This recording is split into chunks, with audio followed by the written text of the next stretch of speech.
Terima kasih Anda masih bersama kami. Bagi Anda yang baru saja bergabung, kami hadirkan kembali 3 berita utama hari ini.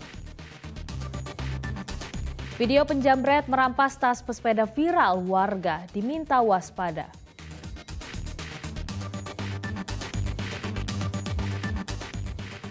Membawa kabur motor milik kawan sendiri, seorang pria diringkus polisi.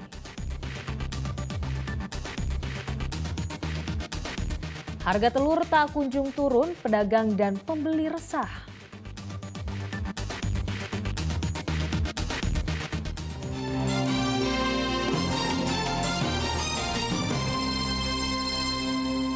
Sebuah mobil pickup bermuatan ikan lele menabrak tiang lampu jalan hingga terguling. Tiang lampu di Jalan Ria Cudu, Palembang, roboh dan semua ikan lele yang ada di atas pickup berhamburan di jalan.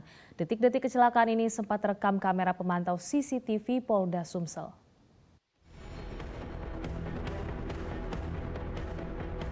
Mobil pickup yang syarat dengan muatan ikan lele menabrak sebuah tiang lampu di Jalan Ria Kudu, Palembang. Tabrakan tunggal yang terjadi pada Selasa dini hari terekam kamera pengawas CCTV. Memperlihatkan kuatnya benturan membuat mobil terguling. Tidak butuh waktu lama, tiang lampu jalan roboh. Akibatnya semua ikan lele yang ada di atas pickup berhamburan di jalan. Insiden bermula saat mobil pickup yang dikemudikan Wahyu Sulistiono melaju dari jembatan Ampera menuju Jakabaring. Diduga sopir hendak menghindari jalan berlubang. Lalu mobil pun oleng dan menabrak tiang lampu jalan. Kendaraan dari Air Mancur mengarah Jakabaring hilang keseimbangan, menabrak lampu jalan. Untuk itu mobil apa itu, Bran? Mobil pickup. Ngangkut apa, Bran? Pengangkut keliling. Itu gimana itu, Bran? Kronologi shopping mengantuk apa gimana, Bran? Sopir katanya menghindari sesuatu, menghindar ke kanan, tertabrak tiang lampu jalan. Beruntung tidak ada korban jiwa dalam peristiwa kecelakaan ini. Tetapi ratusan lele menjadi tidak jelas nasibnya, berhamburan di jalan raya dan berusaha menggapai air sebagai wahana kehidupannya. Akibat ratusan lele yang berhamburan di jalan membuat arus lalu lintas dari arah jembatan Ampera menuju Jakabaring sempat mengalami kemacetan yang cukup lama. Warga juga berusaha menyelamatkan lele yang berhamburan di jalan, sedangkan polisi berusaha menangani kasus kecelakaan tunggal ini. Dedi Irwansah melaporkan dari Kota Palembang. Hari pertama operasi Patuh Musi 2023 di Palembang sudah diwarnai protes sejumlah pengendara motor. Seolah merasa tak bersalah, pengendara motor protes meskipun terbukti melawan arus lalu lintas.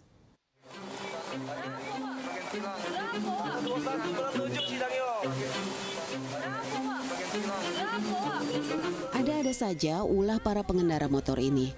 Sudah salah, tapi tetap ngotot pula.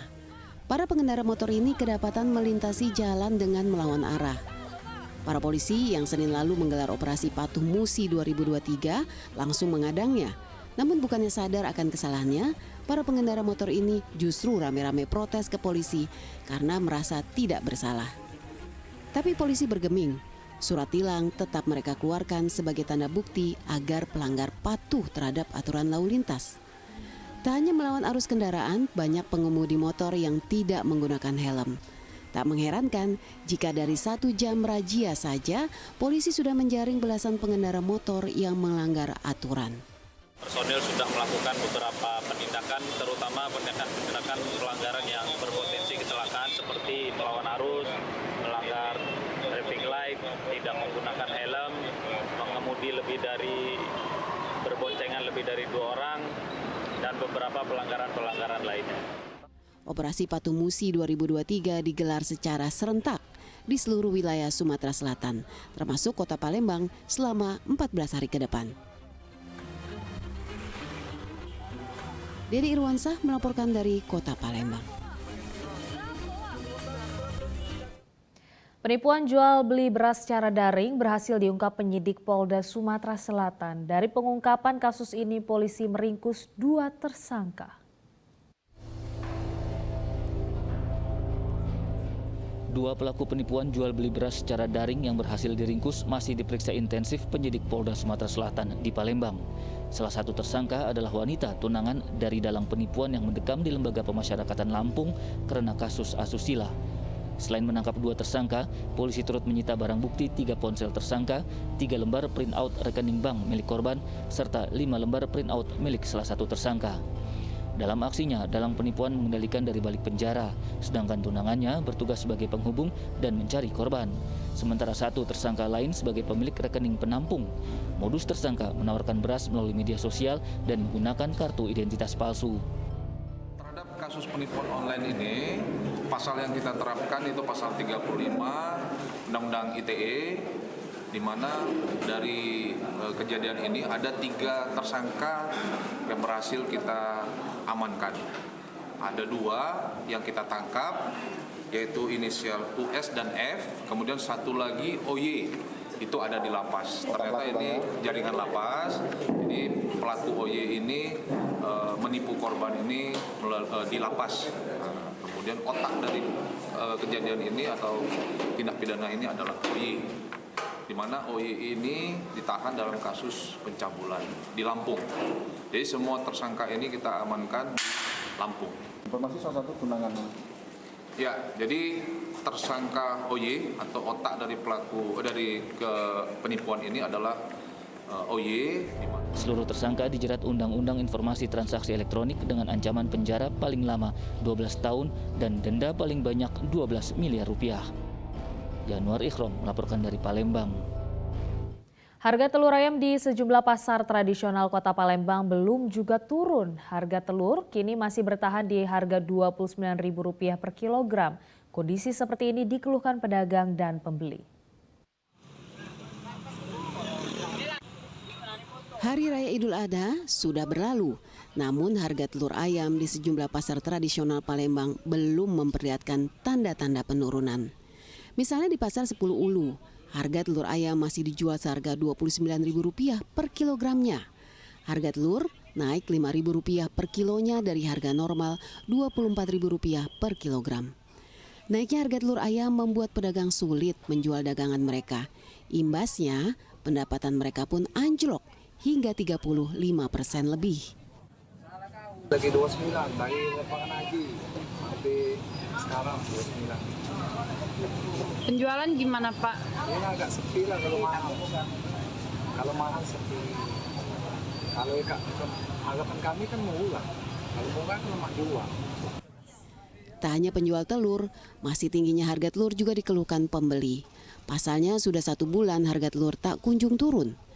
Kalau yang harga 29.30 ini sebulan ini. Udah mau sebulan ya? Harapannya gimana Bu? Harapannya minta turun ke ya ada susah. Ada pasar sepi. Para pedagang dan pembeli berharap pemerintah kembali menstabilkan harga telur ayam di pasaran agar dapat terjangkau masyarakat. Deni Irwansyah melaporkan dari Kota Palembang. Sejumlah orang tua protes penerimaan murid baru jalur zonasi di SMP Negeri 1 Ogan Komering Ulu. Mereka menduga sistem zonasi tahun 2023 di sekolah tersebut penuh kecurangan. Sebab anak-anak mereka gagal diterima meski rumahnya hanya berjarak kurang dari 1.300 meter dari sekolah.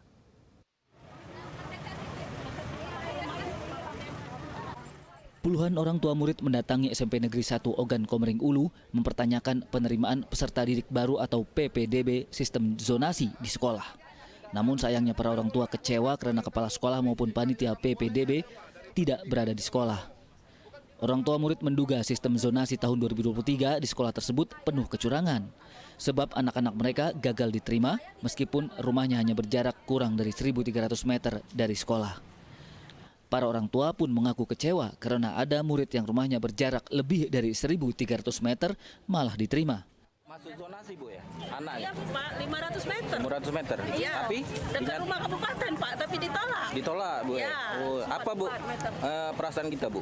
Kecewa, sakit hati Pak. Yang jauh kok bisa masuk, Cor Beton, di RS Holindo bisa masuk, Air Gading, Talang Jawa bisa masuk.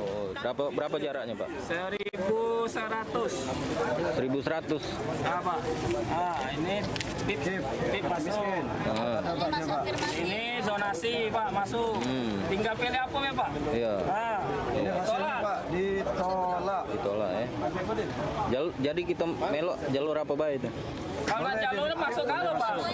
Masuk kalau. Tapi kenyataannya Nggak masuk. masuk. Dekat kita dikit. Rumah kita dekat ya dengan sekolah. Air Karang.